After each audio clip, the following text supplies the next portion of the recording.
잠깐만요. 조선 궁궐에서 사람들이 숨을 멈춘 순간이 있었습니다. 한 어린 소녀가 피로 꽃을 수놓았기 때문입니다.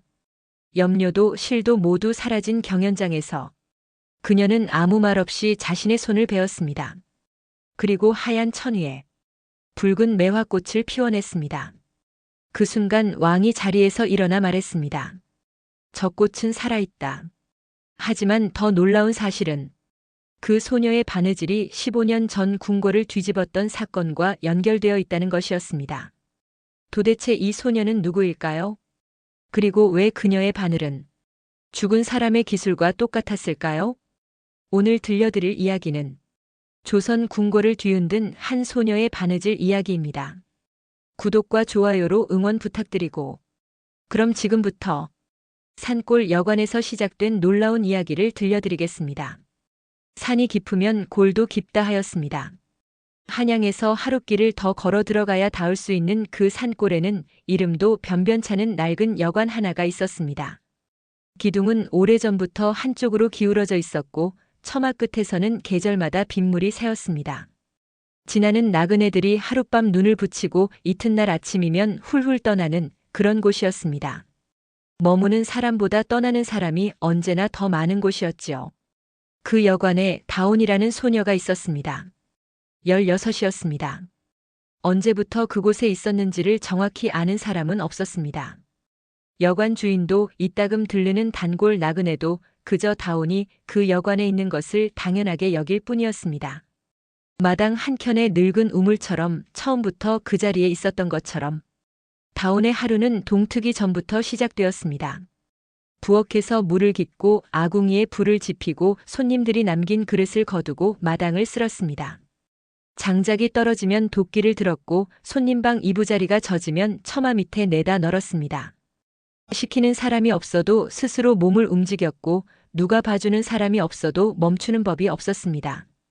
여관 주인은 늘 그런 다온을 향해 투덜거렸습니다. 아이고 답답해. 그릇 하나 닦는데도 하루가 가는구나. 다온은 그 말을 들으면서도 표정 하나 바꾸지 않았습니다. 눈을 내리깔고 다시 그릇을 들었습니다. 그것이 다온이 이 여관에서 살아남는 방식이었습니다. 소리 없이 묵묵히 그리고 끝까지. 하지만 밤이 되면 다온은 달라졌습니다. 손님들이 모두 잠든 뒤 부엌 한켠에 혼자 남은 다온은 조심스럽게 등잔에 불을 밝혔습니다. 그리고 품 안에서 작은 바늘 하나를 꺼냈습니다. 손님들이 흘리고 간 찢어진 적삼, 낡아 빠진 소매 끄트머리, 솔기가 터진 버선 한 짝. 다온은 그것들을 조용히 펼쳐놓고 바늘을 들었습니다. 바늘이 움직이는 동안 여관은 고요했습니다.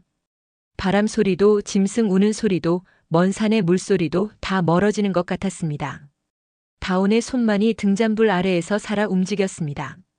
실이 천을 꿰고 매듭이 지어지고 찢어진 자리가 조금씩 아물었습니다. 단순히 꿰매는 것이 아니었습니다. 낡고 해진 옷이 그 손을 거치고 나면 마치 처음 만들어졌을 때의 형태를 되찾는 것처럼 보였습니다. 그것이 무엇인지 다온 자신도 말로 설명할 수는 없었습니다. 그저 바늘을 잡으면 천의 결이 손끝으로 느껴졌고 어디를 어떻게 잡아당겨야 모양이 돌아오는지가 저절로 보였습니다.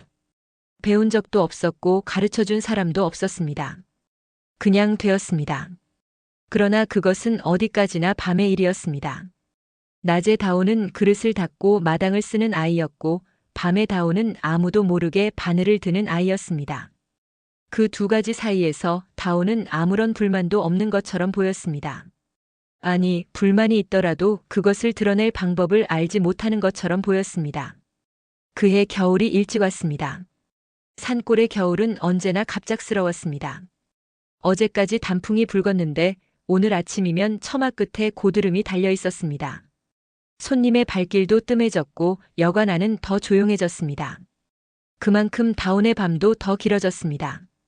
눈이 내리던 어느 날 저녁이었습니다. 해가 지기도 전에 하늘이 낮아졌고 굵은 눈송이가 마당을 덮기 시작했습니다. 다온은 장작을 한 아름 안고 부엌으로 들어서다가 여관 입구 쪽에서 인기척을 느꼈습니다. 등에 큰 짐을 진 노인이 한 사람 서 있었습니다. 약초 장수처럼 보이는 노인이었습니다. 짐은 무거워 보였고 옷은 눈에 젖어 있었습니다. 노인은 여관 마루에 천천히 짐을 내려놓으며 말했습니다. 하룻밤 묵어가겠소. 다오는 아무 말 없이 고개를 끄덕이고 부엌으로 들어갔습니다. 노인은 마루에 앉아 숨을 고르며 부엌 쪽을 바라보았습니다. 다온이 등잔불 아래에서 낡은 장갑 한 짝을 꺼내 바늘을 놀리고 있었습니다. 밥을 짓는 사이에 짧은 틈이었습니다. 다온은 그 짧은 사이에도 손을 가만두지 못했습니다. 노인의 눈이 가늘어졌습니다. 그는 수십 년 동안 전국의 산을 돌아다닌 사람이었습니다. 약초를 구하러 다니면서 시장을 지나고 공방을 지나고 장인들의 손을 수없이 보아온 사람이었습니다. 그 눈으로 다온의 손놀림을 보았습니다. 천천히, 천천히. 그러나 조금도 흔들리지 않는 손. 그것이 보통이 아니라는 것을 노인은 한눈에 알았습니다. 노인은 일부러 품 안을 뒤졌습니다. 그러더니 오래된 실타래 하나를 꺼내어 마루 위에 놓았습니다. 여러 색의 실이 수십 번 꼬여 엉킨 도저히 손뗄 엄두가 나지 않는 덩어리였습니다. 아이고, 늙은 손으로는 못 풀겠구나.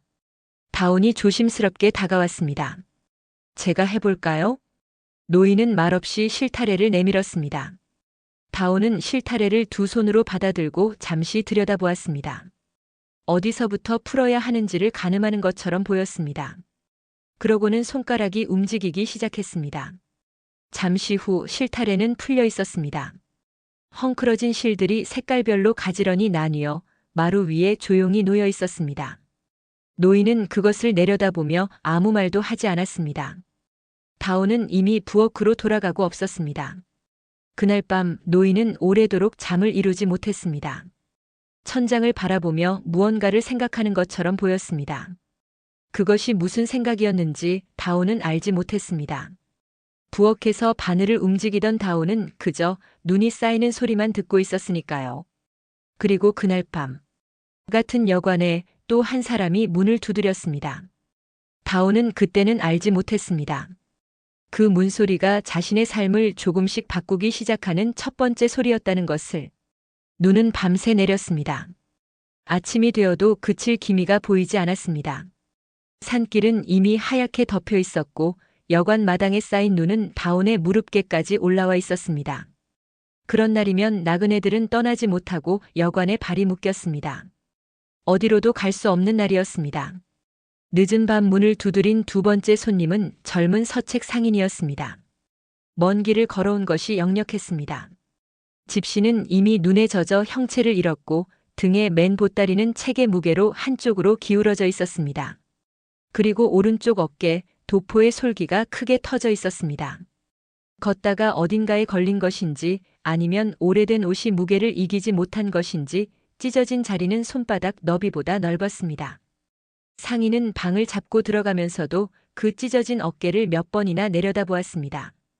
내일 한양에 들어가야 하는 사람이었습니다. 그 꼴로 성 안에 발을 들릴 수는 없다는 것을 알면서도 이 눈 속에서 바느질 할 곳을 찾을 수는 없다고 생각했을 것입니다.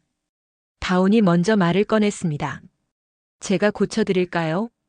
상인은 잠깐 다온을 내려다보았습니다. 16짜리 소녀가 자신의 도포를 고쳐주겠다고 하는 것이었습니다. 상인은 찢어진 어깨를 다시 한번 내려다보고는 가볍게 웃었습니다. 이렇게 크게 찢어졌는데 괜찮겠느냐? 다온은 고개를 끄덕였습니다. 말이 많은 아이가 아니었습니다. 확신을 말로 설명하는 아이도 아니었습니다. 그저 고개를 끄덕이고 도포를 건네받았습니다. 상인은 반신반의하는 얼굴로 방 안으로 들어갔고 다온은 부엌으로 돌아왔습니다. 등잔에 불을 당겼습니다. 도포를 펼쳐 찢어진 자리를 살폈습니다. 천의 올이 고르게 끊어진 것이 아니었습니다. 한쪽은 날카롭게 잘린 듯 했고 다른 한쪽은 오랜 마모로 서서히 닳아 끊어진 것이었습니다. 두 가지 방식으로 상한 천을 하나의 방법으로 이을 수는 없었습니다. 다온은 한참을 들여다보았습니다. 손끝으로 오래 방향을 더듬었습니다. 그러고는 바늘을 들었습니다. 밤이 깊어갔습니다. 약초 장수 노인은 이미 잠들어 있었고 서책 상인도 방 안에서 고른 숨소리를 냈습니다. 여관은 조용했습니다. 눈 내리는 소리만이 지붕 위에서 낮게 울렸습니다. 그 소리 아래에서 다운의 바늘만이 움직였습니다. 단순히 찢어진 자리를 잇는 것만으로는 부족하다는 것을 다운은 알고 있었습니다. 솔기를 이어붙이면 자국이 남았습니다. 자국이 남으면 천이 그 자리에서 다시 약해졌습니다. 그래서 다운은 다른 방법을 택했습니다. 찢어진 자리의 주변부터 조금씩 실을 걸어 들어갔습니다. 천의 결을 거스르지 않고 결을 따라가듯이. 그러다 손이 멈췄습니다. 찢어진 자리의 모양이 다운의 눈에 다르게 보이기 시작했습니다. 누군가는 그것을 그냥 상처로 보았겠지만 다운의 눈에는 그 자리가 무언가를 품을 수 있는 빈 땅처럼 보였습니다. 꽃 하나가 올라앉을 수 있을 만한 자리. 그것이 어디서 온 생각인지 다운 자신도 알 수 없었습니다. 다운은 잠시 눈을 들어 창밖을 바라보았습니다. 눈은 여전히 내리고 있었습니다. 마당의 낡은 우물 위에도 처마 끝에도 장작더미 위에도 고르게 쌓이고 있었습니다. 모든 것을 덮어버리는 눈이었지만 덮인 자리에서 오히려 모양이 더 선명하게 드러나는 것들이 있었습니다. 다운은 다시 바늘을 들었습니다. 이번에는 결을 따라가는 것이 아니었습니다. 찢어진 자리에서 시작하여 조금씩 바깥으로 퍼져나가는 방식이었습니다. 실이 모이고 매듭이 쌓이고 천 위에 무언가가 형태를 갖추기 시작했습니다. 들꽃이었습니다. 작고 단순한 들꽃이었지만 평평하지 않았습니다. 꽃잎 하나하나가 미세하게 부풀어 있었습니다. 실을 꼬는 방식이 달랐기 때문이었습니다. 어떤 실은 팽팽하게, 어떤 실은 느슨하게, 그 차이만으로 꽃잎이 천 위에서 살짝 들려 있는 것처럼 보이게 하였습니다. 마치 천 위에 꽃이 올라앉은 것 같았습니다. 다운은 그것이 아름답다거나 특별하다고 생각하지 않았습니다. 찢어진 자리를 가려야 했고 그 자리에 무언가를 올려야 했고 그렇게 하다 보니 그렇게 되었을 뿐이었습니다. 다운에게는 그것이 그냥 당연한 일처럼 느껴졌습니다. 등잔불이 흔들렸습니다. 바깥의 바람이 문틈으로 스며드는 것이었습니다. 다운은 손등으로 눈을 비볐습니다. 밤이 얼마나 깊어졌는지 가늠이 되지 않았습니다. 배는 고프지 않았습니다. 졸리지도 않았습니다. 도포를 내려다보았습니다. 다 되어 있었습니다. 다운은 도포를 가지런히 접어 상인의 방문 앞에 두었습니다. 그리고 부엌으로 돌아와 등잔을 껐습니다. 눈이 내리는 소리만 남았습니다. 이튿날 아침이었습니다. 상인은 방에서 나오다가 문 앞에 놓인 도포를 집어들었습니다. 찢어진 자리를 찾으려 했습니다. 어디가 찢어졌는지 기억을 더듬으며 어깨 쪽을 펼쳤습니다. 그곳에 꽃이 피어 있었습니다. 상인은 한동안 그 자리를 들여다보았습니다. 손끝으로 꽃잎을 건드려 보았습니다. 평평하지 않았습니다. 실이 공기를 머금은 것처럼 꽃잎이 살짝 솟아 있었습니다. 마치 진짜 꽃 한 송이가 도포 위에 내려앉은 것 같았습니다. 이건 단순한 수선이 아니군. 상인은 낮은 목소리로 중얼거렸습니다. 마당을 쓸고 있던 다운이 그 말을 들었는지는 알 수 없었습니다. 다운은 고개를 들지 않았습니다.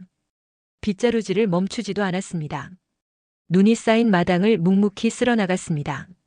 상인은 한참 다운을 바라보았습니다. 허리를 굽히고 빗자루를 밀고 있는 16살짜리 소녀였습니다. 찢어진 손놀림도 특별한 표정도 없었습니다.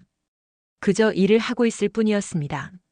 하지만 상인의 눈에는 그 평범한 뒷모습이 어쩐지 이 산골 여관에 어울리지 않는 것처럼 보였습니다. 이 아이 언젠가 큰일을 하겠는데. 상인은 그 말을 다운에게 한 것이 아니었습니다.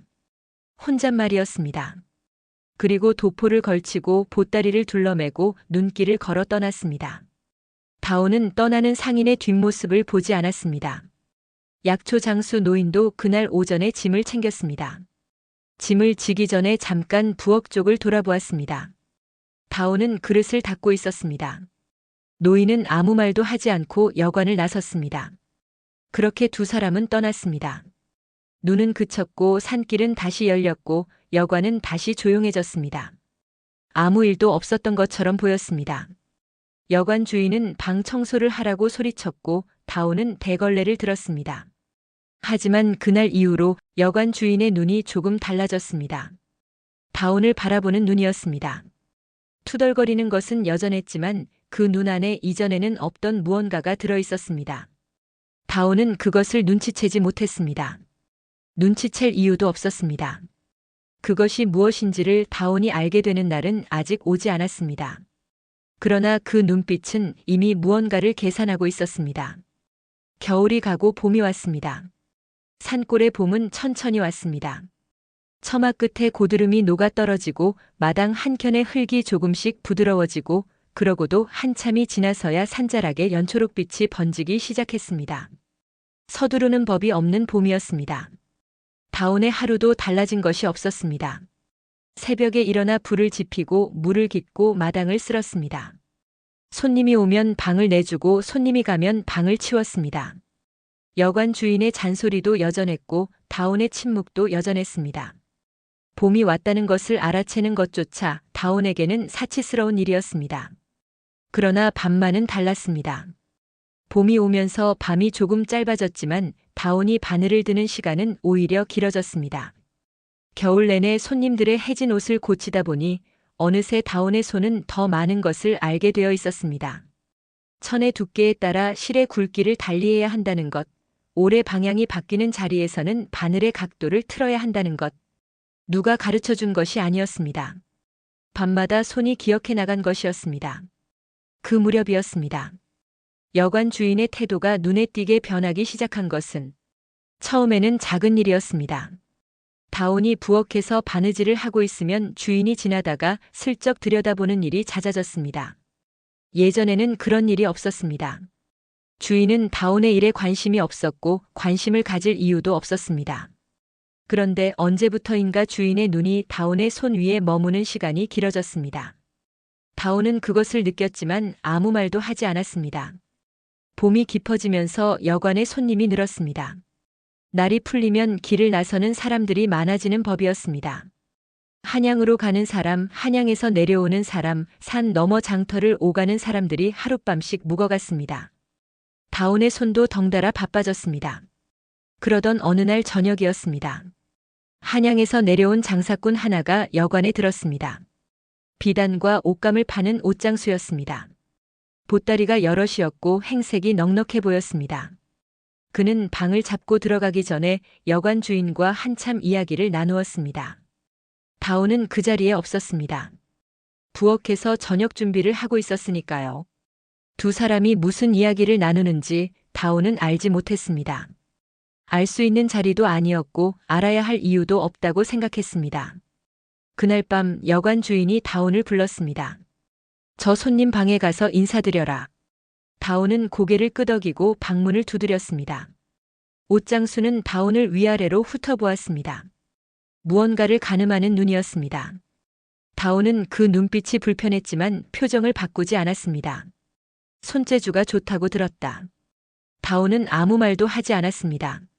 한양에 오면 할 일이 많을 텐데. 그것이 전부였습니다.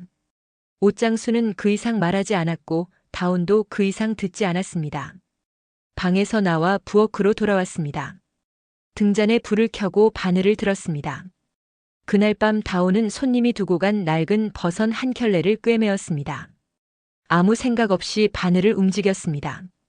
실이 천을 타고 들어가고 끊어진 올이 다시 이어지고 작은 매듭들이 자리를 잡았습니다. 손이 움직이는 동안만큼은 다른 것들이 멀어졌습니다. 옷장수의 눈빛도 주인의 달라진 태도도 봄밤의 서늘함도 그것이 다온이 바늘을 놓지 못하는 이유였는지도 모릅니다. 며칠이 지났습니다. 옷장수는 떠나지 않았습니다. 하룻밤을 묵고 가는 나그네가 아니었습니다. 방을 연장하고 낮에는 여관 마루에 앉아 여관 주인과 이런저런 이야기를 나누었습니다. 두 사람이 이야기를 나눌 때마다 주인의 목소리는 낮아졌고 가끔 다온 쪽을 힐끗거렸습니다. 다온은 모른 척했습니다. 모른 척하는 것이 이 여관에서 오래 살아남은 방법이었으니까요. 보이는 것을 못 본 척하고 들리는 것을 못 들은 척하고 느끼는 것을 느끼지 못한 척하는 것. 그것이 다온이 이 자리를 지켜온 방식이었습니다. 그런데 그날 밤이었습니다. 주인이 다시 다온을 불렀습니다. 이번에는 목소리가 조금 달랐습니다. 단단한 것이 섞여 있었습니다. 다온은 행주를 내려놓고 마루로 나갔습니다. 주인이 말했습니다. 며칠 뒤에 짐을 싸거라. 다온은 그 말의 의미를 바로 이해하지 못했습니다.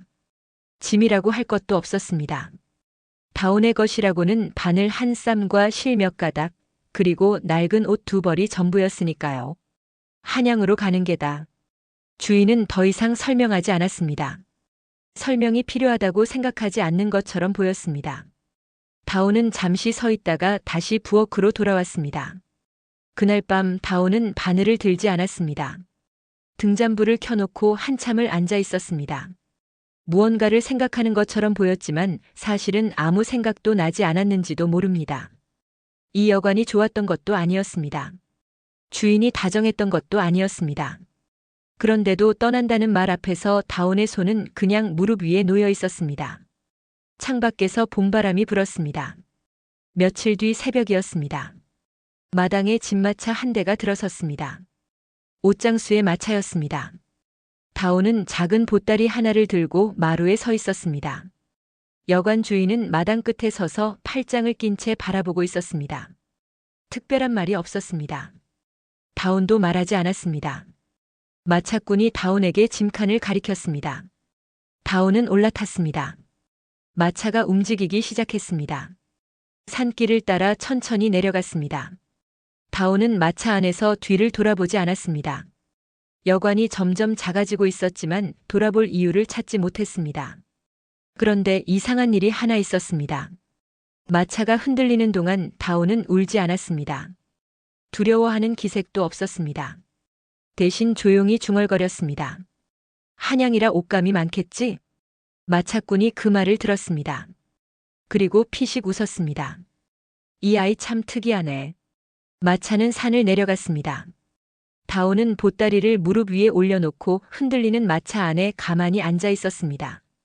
창밖으로 산이 지나갔고 나무가 지나갔고 봄볕이 스쳐 지나갔습니다. 다온은 그것들을 보는 것 같기도 하고 보지 않는 것 같기도 했습니다. 손가락이 무릎 위에서 미세하게 움직이고 있었습니다. 바늘이 없었지만 손은 이미 무언가를 꿰매고 있는 것처럼 보였습니다. 한양이 어떤 곳인지 그곳에서 무슨 일이 기다리고 있는지 다온은 알지 못했습니다. 그리고 그것을 알게 되었을 때 다온이 그 자리에서 어떤 선택을 하게 될지는 아직 아무도 알 수 없었습니다. 한양은 컸습니다.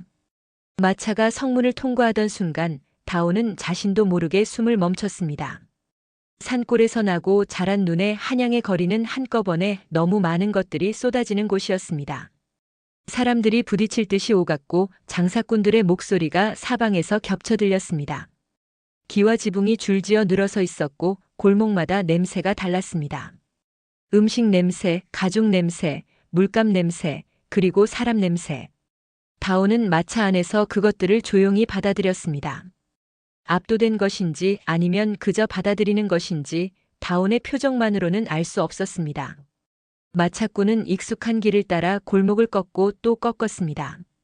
점점 좁아지는 골목 끝에서 마차가 멈췄습니다. 옷집이었습니다. 간판에는 먹글씨로 크게 이름이 적혀 있었습니다. 문 앞에는 색색의 옷감이 걸려 있었고 안에서는 배 짜는 소리가 낮게 울려 나왔습니다. 크지 않은 집이었지만 단단해 보였습니다. 오래된 집이었습니다. 옷장수가 먼저 내렸습니다. 따라와라. 다온은 보따리를 들고 마차에서 내렸습니다. 발이 땅에 닿는 순간 한양의 흙이 산골의 흙과 다르다는 것을 느꼈습니다. 더 단단했습니다. 더 많은 사람들이 밟고 지나간 흙이었습니다. 집 안으로 들어섰습니다. 마당을 가로질러 안채로 이어지는 길목에 주인이 서 있었습니다. 옷집의 주인이었습니다. 50줄에 접어든 것으로 보이는 남자였고 눈매가 날카로웠습니다. 다온을 보는 눈이 옷감을 고르는 눈과 다르지 않았습니다. 위아래를 훑고 손을 보고 다시 얼굴을 보았습니다. 잠시 침묵이 흘렀습니다. 주인이 먼저 입을 열었습니다. 내가 만든 건 전부 내 작품이다. 알겠느냐? 다온은 고개를 끄덕였습니다. 주인은 더 말하지 않았습니다. 설명도 조건도 약속도 없었습니다. 그것이 전부였습니다. 다온이 이 집에서 어떻게 지내야 하는지를 그 한마디가 모두 담고 있었습니다.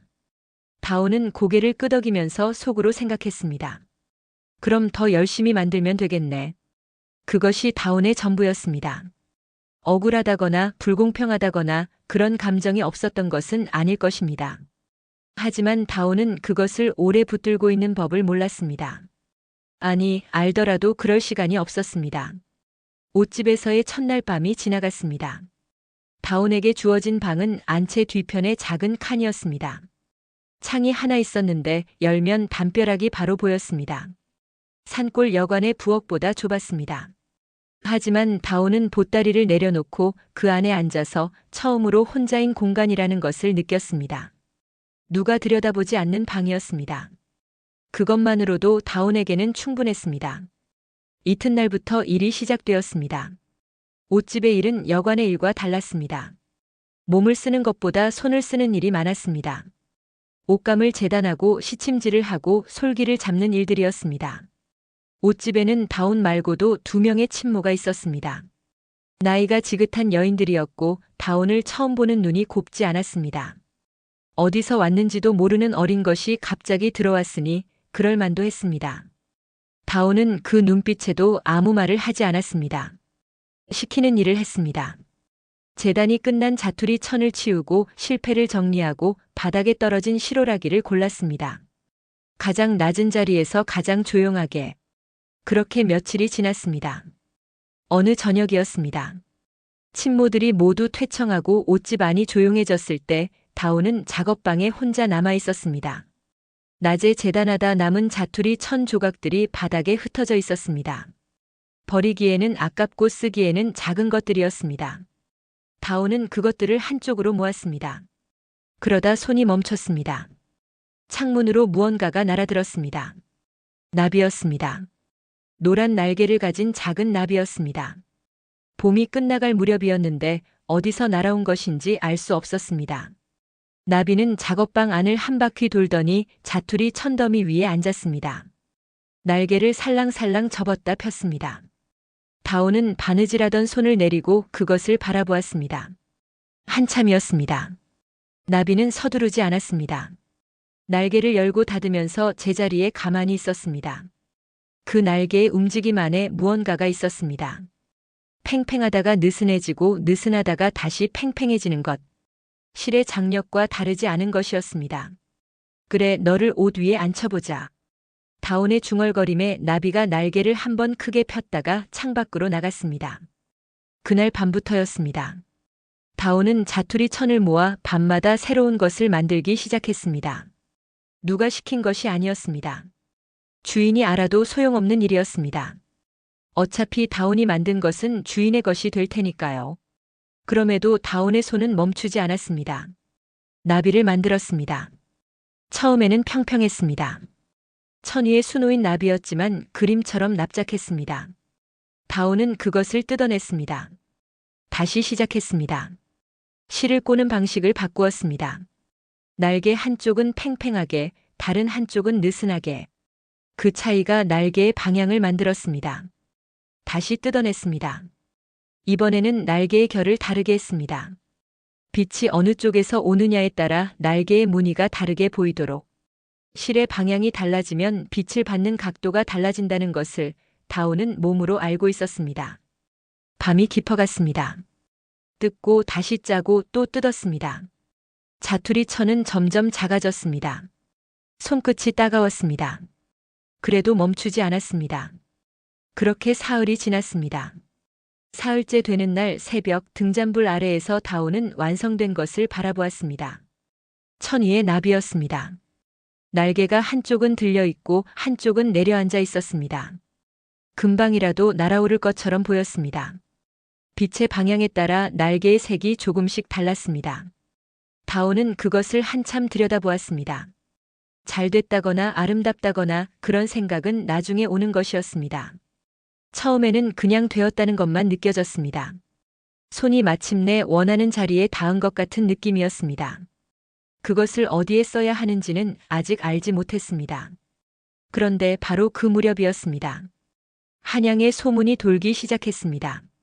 왕실에서 바느질 경연대회를 연다는 것이었습니다.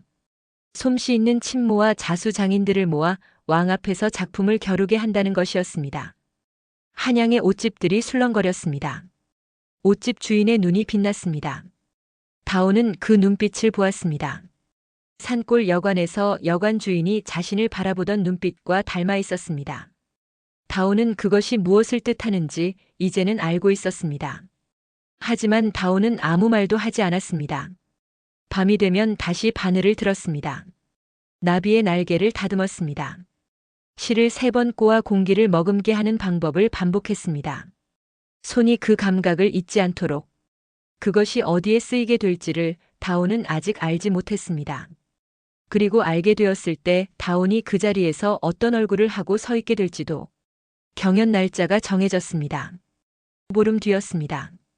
한양의 옷집들은 그 소식이 퍼진 날부터 분주해졌습니다. 골목마다 친모들이 옷감을 들고 오갔고 재료를 구하러 다니는 사람들로 시장이 붐볐습니다. 저마다 가장 좋은 것을 내놓으려는 움직임이었습니다. 왕 앞에 작품을 올린다는 것은 이름을 알리는 것과 같은 일이었으니까요. 옷집 주인도 움직였습니다. 그러나 주인의 움직임은 다른 집들과 달랐습니다. 좋은 옷감을 구하러 다니는 것도 새로운 도안을 궁리하는 것도 아니었습니다. 주인은 며칠 동안 작업방 안을 들락날락하며 다온이 밤마다 만들어 놓은 것들을 들여다보았습니다. 천 위에 나비를 집어들고 빛에 비추어 보고 날개의 두께를 손끝으로 눌러보았습니다. 다온은 그 모습을 보면서 아무 말도 하지 않았습니다. 주인이 무엇을 하려는지 모르지 않았습니다. 처음부터 알고 있었습니다.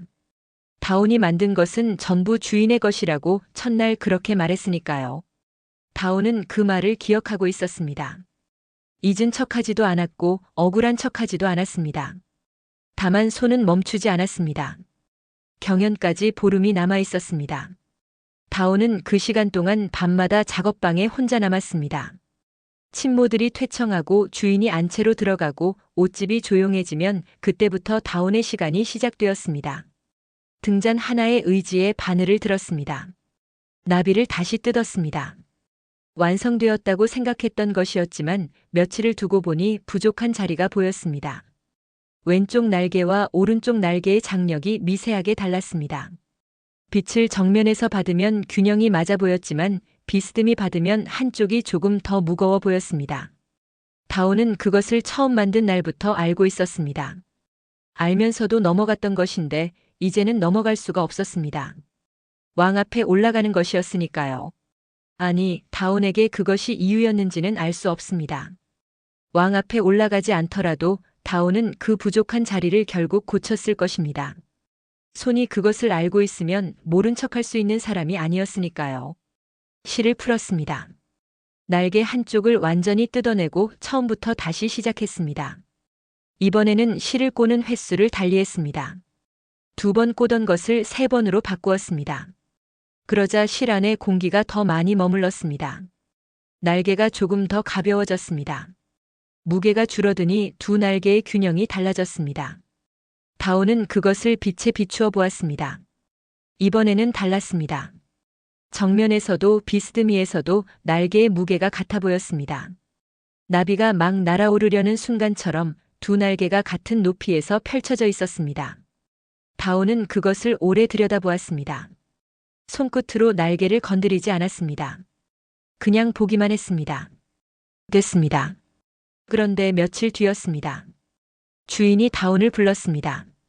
작업방이 아닌 사랑채였습니다. 다온이 들어서자 주인은 탁자 위에 비단 한 필을 펼쳐놓고 있었습니다. 고운 것이었습니다. 다온이 그동안 만져본 적 없는 결의 천이었습니다. 여기에 올려라. 주인이 나비를 가리켰습니다. 다온은 비단을 손으로 짚어보았습니다. 자투리 천과 달랐습니다. 결이 촘촘하고 고른 천이었습니다. 바늘이 들어가는 방식이 달라야 했습니다. 실의 굵기도 달라야 했습니다. 자투리 천에서 완성한 나비를 그대로 옮길 수 없었습니다. 다온은 아무 말도 하지 않고 비단을 받아들었습니다. 그날 밤부터 다시 시작했습니다. 비단은 까다로웠습니다. 결이 고운 만큼 바늘 자국이 그대로 남았습니다. 한 번 잘못 들어간 바늘은 천의 흔적을 남겼고 그 흔적은 지워지지 않았습니다. 처음 며칠은 시작도 못하고 천만 들여다보는 날이 이어졌습니다. 친모들이 그것을 보고 낮은 목소리로 웃었습니다. 비단이 무서운 게지. 다오는 듣고도 듣지 않은 척했습니다. 비단을 들여다보는 것은 무서워서가 아니었습니다. 서두르지 않는 것이었습니다. 이 천에 처음 바늘을 꽂는 자리가 어디여야 하는지를 손이 알게 될 때까지 다오는 기다릴 수 있었습니다. 그 기다림을 아는 사람은 이 옷집 안에 없었습니다. 닷새째 되는 밤이었습니다. 다오는 비단을 무릎 위에 올려놓고 한참을 앉아 있다가 바늘을 들었습니다. 첫 번째 바늘이 비단 안으로 들어갔습니다.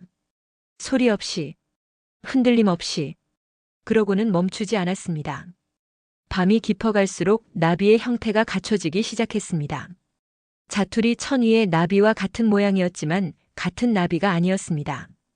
비단의 결이 나비의 날개 안으로 들어왔습니다. 빛이 비단을 타고 흐르면서 날개의 무늬가 달라졌습니다. 실이 만든 것과 천이 만든 것이 서로 섞이면서 날개가 두 겹으로 보였습니다. 다오는 그것을 의도하지 않았습니다. 비단이 그렇게 만든 것이었습니다. 다오는 그것을 거스르지 않고 따라갔습니다. 천이 원하는 방향으로 실을 놓았습니다. 그러자 나비가 달라졌습니다. 경연 전날 밤이었습니다. 다오는 완성된 비단을 등잔 앞에 세웠습니다. 나비의 날개가 빛을 받았습니다. 날개가 살아있는 것처럼 보였습니다. 금방이라도 비단을 떠나 날아오를 것 같았습니다. 실이 3번 꼬여 공기를 머금은 날개는 등잔불의 흔들림에 따라 조금씩 움직이는 것처럼 보이기까지 했습니다. 다오는 그것을 한참 들여다보았습니다. 그러고는 조용히 바닥에 내려놓았습니다. 무슨 생각을 했는지는 알 수 없었습니다. 기쁜 것인지 아닌 것인지도. 다온의 얼굴은 언제나처럼 담담했습니다. 등잔을 껐습니다. 자리에 누웠습니다. 이튿날 아침 주인이 비단을 가져갔습니다. 다오는 그것을 보았습니다. 주인이 비단을 들고 사랑채로 들어가는 뒷모습을 보았습니다. 그리고 아무 말 없이 작업방을 쓸기 시작했습니다. 친모 하나가 다온 곁을 지나치며 말했습니다. 경연에는 내가 가는 게 아니라더구나. 다오는 빗자루를 멈추지 않았습니다. 알고 있었습니다. 처음부터 알고 있었습니다. 자신이 만든 것이 자신의 이름으로 불리지 않는다는 것을. 그것이 이 옷집에 들어오던 날 주인이 한 말의 뜻이었습니다. 다오는 그것을 모른 척한 것이 아니었습니다. 받아들인 것이었습니다. 그런데 그날 저녁이었습니다. 다오는 작업방 창가에 앉아 어두워지는 하늘을 바라보았습니다. 담벼락 너머로 저녁 연기가 올라갔습니다. 어느 집에서 밥을 짓는 것이었습니다. 다오는 그 연기를 바라보다가 손을 내려다보았습니다. 바늘 자국이 많은 손이었습니다. 오래된 것도 있었고 최근의 것도 있었습니다. 비단을 꿰매다 찔린 자국도 있었습니다. 다오는 그 손을 한참 들여다보았습니다. 무언가가 올라오는 것 같았습니다. 그것이 무엇인지 이름을 붙이기 전에 다오는 눈을 들었습니다. 그리고 창밖을 바라보았습니다. 내일 경연장에서 자신의 나비가 왕 앞에 놓일 것이었습니다. 자신의 이름이 아닌 다른 이름 아래에. 그것이 어떤 결과를 낳을지 다오는 알지 못했습니다. 다만 한 가지만은 알고 있었습니다. 실을 3번 꼬아 공기를 머금게 했다는 것을, 그 나비의 날개가 왜 그렇게 보이는지를 이 세상에서 설명할 수 있는 사람은 오직 자신뿐이라는 것을. 그 한 가지가 다온의 안에서 조용히 살아 있었습니다. 내일 경연장에서 무슨 일이 일어날지는 아직 아무도 알지 못했습니다. 경연날 아침은 맑았습니다. 봄이 끝나가는 무렵의 하늘이었습니다. 구름 한 점 없이 높고 푸른 하늘이었는데 그런 날일수록 빛이 강하고 그림자가 선명했습니다.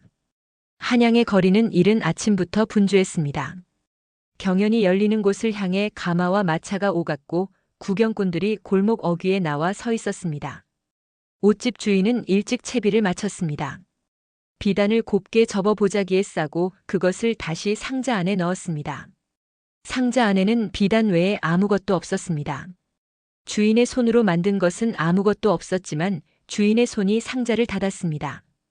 다온은 그 모습을 마당에서 보았습니다. 주인은 다온을 보았지만 아무 말도 하지 않았습니다. 상자를 들고 대문을 나섰습니다. 다온은 그 뒷모습을 끝까지 바라보지 않았습니다. 고개를 돌려 작업방으로 들어갔습니다. 친모들도 경연 구경을 가는 날이었습니다. 잠시 후 옷집은 조용해졌습니다. 다운만 남았습니다. 혼자 남겨진 작업방에서 다운은 자투리 천들을 정리했습니다. 바닥을 쓸고 실패를 가지런히 정돈했습니다. 손이 가는 대로 했습니다. 생각은 손을 따라가지 않았습니다. 얼마나 시간이 지났을까요? 다운은 빗자루를 내려놓고 한참을 서 있었습니다.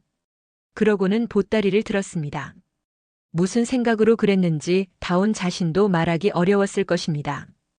발이 먼저 움직였습니다. 대문을 나서고 골목을 걸었습니다. 사람들이 향하는 방향으로 걸었습니다. 경연이 열리는 곳이 어디인지는 몰랐지만 사람들의 발길을 따라가면 닿을 수 있었습니다. 한참을 걸었습니다. 경연장은 넓은 마당을 가진 건물 안에 있었습니다. 이미 많은 사람들이 모여 있었습니다. 작품을 들고 온 장인들과 그것을 구경하러 온 사람들이 뒤섞여 있었습니다. 다운은 그 안으로 들어가지 않았습니다. 마당 끄트머리 기둥 뒤편에 서 있었습니다. 안이 보였습니다. 심사관들이 작품들을 하나씩 살펴보고 있었습니다. 수놓은 병풍, 색실로 짠 주머니, 정교하게 엮은 매듭들이 탁자 위에 펼쳐져 있었습니다. 하나하나가 오랜 시간을 들인 것들이었습니다. 다운은 그것들을 바라보았습니다. 좋은 것들이었습니다. 솜씨 있는 손들이 만든 것들이었습니다. 그때 옷집 주인이 상자를 열었습니다. 비단이 펼쳐졌습니다. 심사관들이 멈췄습니다. 가까이 다가오는 사람들이 있었고 뒤에서 목을 빼는 사람들이 있었습니다. 나비가 빛을 받았습니다. 경연장 안으로 들어오는 봄볕이 비단 위에 내려앉으면서 날개가 움직이는 것처럼 보였습니다. 사람들이 조용해졌습니다. 잠시 후 왕이 앞으로 나섰습니다. 다운은 기둥 뒤에서 그것을 보았습니다. 왕이 비단을 들여다보는 모습을 보았습니다. 날개 위로 왕의 손이 가까이 가다가 멈추는 것을 보았습니다. 이 나비 금방이라도 날아가겠구나. 왕의 목소리가 조용한 경연장 안에 울렸습니다. 사람들이 탄성을 냈습니다. 옷집 주인의 얼굴에 무언가가 올라왔습니다. 만족인지 안도인지 아니면 그 둘이 뒤섞인 것인지 주인은 앞으로 나서려 했습니다. 그때였습니다. 왕이 물었습니다. 어떻게 만든 것이오? 나비의 날개가 어찌하여 이토록 살아있는 것처럼 보이는가? 경연장이 다시 조용해졌습니다. 주인의 입이 열렸습니다. 그러나 말이 나오지 않았습니다. 나비의 날개가 왜 그렇게 보이는지를 주인은 알지 못했습니다. 비단을 받아들고 상자에 넣었을 뿐이었으니까요. 만든 것이 아닌 사람은 설명할 수 없었습니다. 침묵이 길어졌습니다. 심사관 하나가 다시 물었습니다. 실을 어떻게 다루었습니까? 날개에 두께가 있습니다. 보통의 수가 아닙니다. 주인의 얼굴이 굳었습니다. 사람들의 시선이 주인에게 모였습니다. 주인은 입술을 움직였지만 말이 만들어지지 않았습니다. 그것은 변명이나 거짓으로 채울 수 있는 침묵이 아니었습니다. 만든 사람만이 답할 수 있는 질문이었습니다. 그때 뒤편에서 작은 목소리가 들렸습니다. 실을 3번 꼬아 공기를 머금게 했습니다. 사람들이 돌아보았습니다. 기둥 뒤에서 다운이 걸어 나오고 있었습니다. 작은 보따리를 손에 든 채였습니다. 경연장 안으로 한 발 한 발 들어오면서도 고개를 숙이지 않았습니다. 눈을 내리깔지도 않았습니다. 담담한 얼굴이었습니다. 다운이 하던 것처럼 그냥 되는 대로였습니다. 왕이 다운을 바라보았습니다. 내가 만들었느냐? 다운은 고개를 끄덕였습니다. 실을 3번 꼬았다 하였는데 그것이 무슨 뜻이냐? 다운은 잠시 비단을 바라보았습니다. 그러고는 말했습니다. 실을 1번 꼬면 팽팽합니다. 2번 꼬면 단단해집니다. 3번 꼬면 그 안에 틈이 생깁니다. 그 틈에 공기가 들어갑니다. 공기가 들어간 실은 빛을 조금 다르게 받습니다. 날개가 속이 있는 것처럼 보이는 것은 그 때문입니다. 경연장이 조용했습니다. 왕이 다시 나비를 들여다보았습니다. 그러고는 천천히 고개를 들었습니다. 옷집 주인 쪽을 바라보았습니다. 주인은 시선을 피하지 않았지만 아무 말도 하지 못했습니다. 경연장 안에 모든 사람이 이미 알고 있었습니다. 설명할 수 있는 사람과 설명할 수 없는 사람이 누구인지를. 심사관들이 낮은 목소리로 무언가를 나누었습니다. 다온은 그 자리에 서 있었습니다. 앞으로 나서지도 뒤로 물러서지도 않았습니다. 경연장의 봄볕이 다온의 손 위에도 내려앉았습니다. 바늘 자국이 많은 손이었습니다. 왕이 다시 입을 열려는 순간이었습니다. 다온은 그때 자신이 왜 이 자리에 걸어 들어왔는지를 비로소 알 것 같았습니다. 두려워서가 아니었습니다. 억울해서도 아니었습니다. 나비의 날개 안에 공기가 있다는 것을, 그것이 왜 그렇게 보이는지를 이 자리에서 말할 수 있는 사람이 자신밖에 없다는 것을, 그것이 다온의 발을 움직인 것이었습니다. 왕의 입이 열렸습니다. 그 말이 무엇이었는지는 다온이 이 자리에 걸어 들어오던 그 순간에는 아직 알 수 없었습니다. 왕이 말했습니다. 궁궐에서 일하겠느냐? 경연장이 조용했습니다. 사람들의 시선이 다온에게 모였습니다. 누군가는 숨을 멈춘 것 같았고 누군가는 다온의 다음 말을 기다리며 몸을 앞으로 기울였습니다. 왕의 말 한마디가 한 사람의 삶을 바꿀 수 있다는 것을 그 자리에 있는 모든 사람이 알고 있었습니다. 다온은 잠시 서 있었습니다. 비단 위에 나비를 바라보았습니다. 봄볕이 날개 위에 내려앉아 있었습니다. 실이 3번 꼬여 공기를 머금은 날개였습니다. 다온이 밤마다 뜯고 다시 짜고 또 뜯고 다시 시작했던 날개였습니다. 그 날개가 지금 왕의 손 가까이에 놓여 있었습니다. 다온은 천천히 고개를 저었습니다. 웃으면서였습니다. 저는 그냥 사람들 옷을 고쳐주고 싶습니다. 경연장이 다시 한번 조용해졌습니다. 이번에는 다른 종류의 조용함이었습니다. 왕의 말을 거절한 것이었으니까요. 그것도 웃으면서. 당황한 얼굴들이 있었고 눈을 동그랗게 뜬 얼굴들이 있었습니다. 옷집 주인은 그 자리에서 굳어버린 것처럼 보였습니다. 왕은 잠시 다온을 바라보았습니다. 그러고는 웃었습니다. 소리 없이 그러나 분명하게 웃었습니다. 참 별난 아이로다. 그 한마디였습니다. 나무라는 것도 아니었고 칭찬하는 것도 아니었습니다. 그냥 보이는 것을 말한 것 같았습니다. 다온이 별난 아이라는 것이 아니라 이런 아이도 있다는 것을 처음 본 것 같은 말투였습니다. 왕은 잠시 생각하는 것처럼 보이다가 말했습니다. 좋다. 대신 내 옷은 가끔 고쳐주어라. 다온은 고개를 끄덕였습니다. 경연장 안에서 웃음이 번졌습니다. 무겁게 가라앉아 있던 공기가 조금 가벼워지는 것 같았습니다. 사람들이 서로를 바라보며 작은 소리로 무언가를 나누었습니다.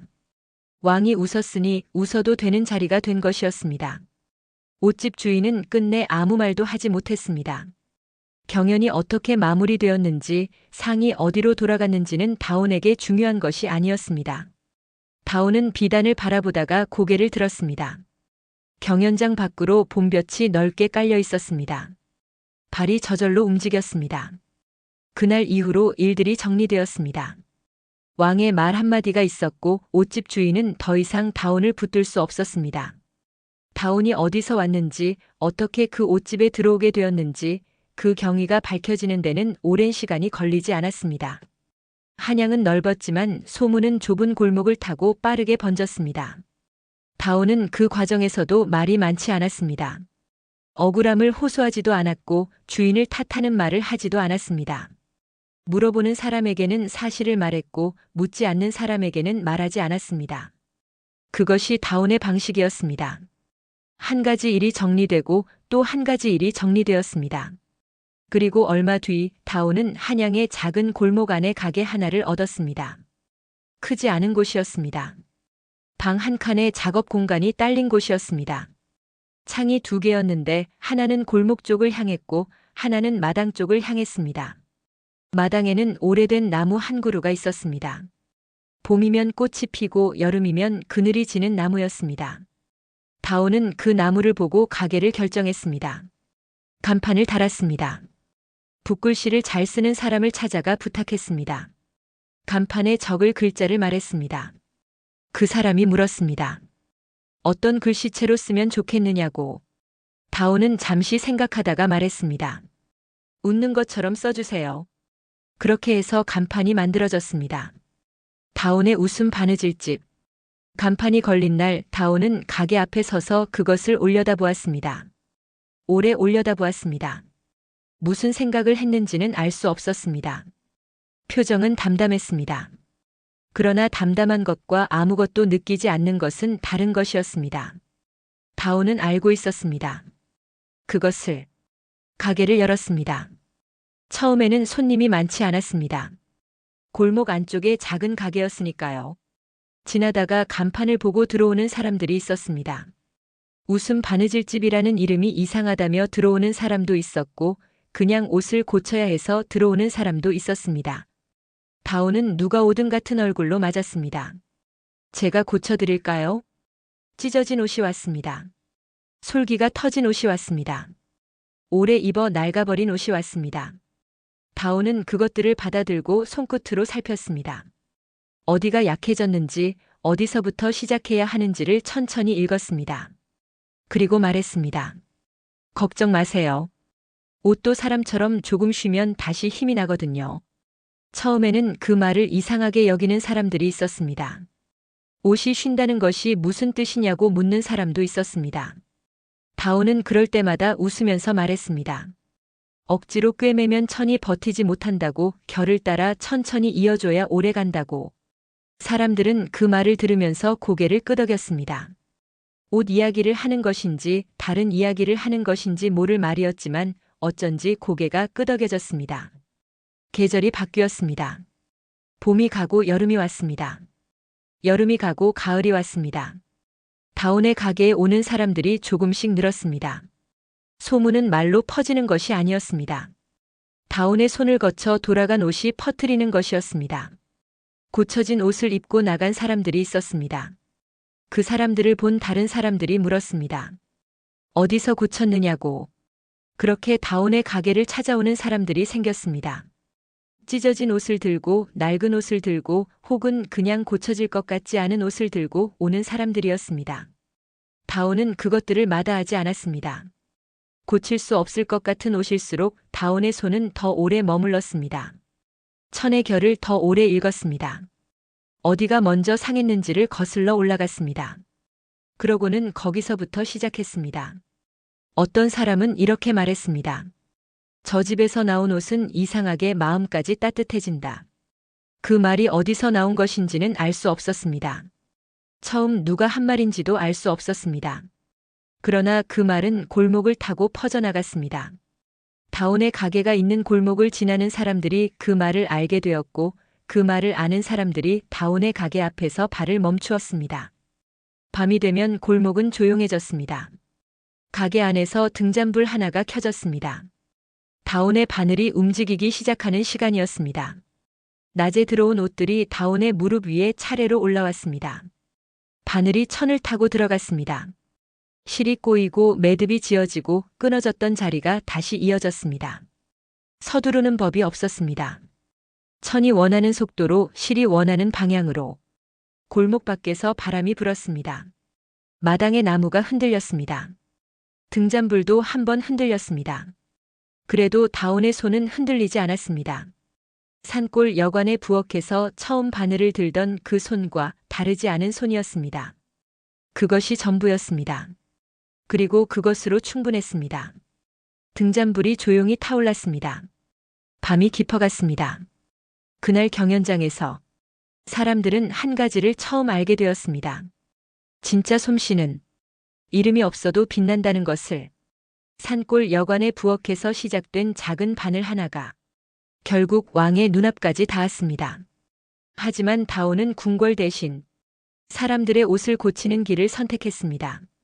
누군가에게는 낡은 옷이었지만 다온에게는 다시 살아날 수 있는 이야기였으니까요. 지금 이 순간에도 한양의 작은 골목 어딘가에서는 등잔불 아래에서 바늘이 조용히 움직이고 있을지 모릅니다. 오늘 이야기가 재미있으셨다면 구독과 좋아요로 채널을 응원해주세요. 여러분의 구독과 좋아요는 다음 이야기를 만드는 큰 힘이 됩니다. 다음 시간에는